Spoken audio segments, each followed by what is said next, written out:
Баршаларыңызға қайырлы күн. Осындай бағалау парағын Canva бағдарламасымен жасадым. Астына оқушылардың атын жазып, жоғарысын оқушылар бояу арқылы қолдануға болады. Яғни оқушылар өздерінің тапсырма бойынша алған балдарын бояп отырады. Осындай бұның екі түрлісін жасадым.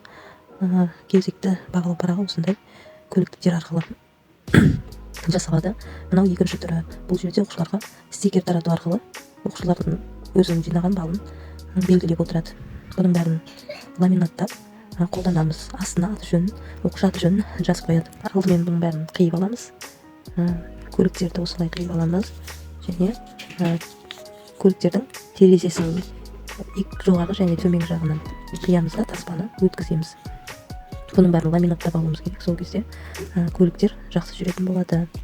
Ал келесі бағалау парағын осылай тау сияқты ұсынсақ болады, немесе жаңағыдай А5 форматында ортасынан қиып оқушыларға беруге болады. Жаңағы айтқандай бірінші түріне астына ат жөнін жазып, оқушыларға стикер беріп, сол стикер арқылы өзінің алған балдарын белгілеп отырады. Ал екінші түрінде алған балды бояп отырады. Қанша алып алды сабақта, сол санды, мысалы 7 бал алса 7-ні, 10 бал алса 10 балды белгілейді.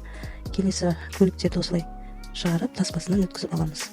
Көліктің терезесінің жоғарысын астан ғана тіліп өткіземіз. Сол кезде көлік жүретін болады. Түгел алып тастауға болмайды. Электронды нұсқасын алу үшін осы видеоның астында WhatsApp нөмерге жазыңыздар.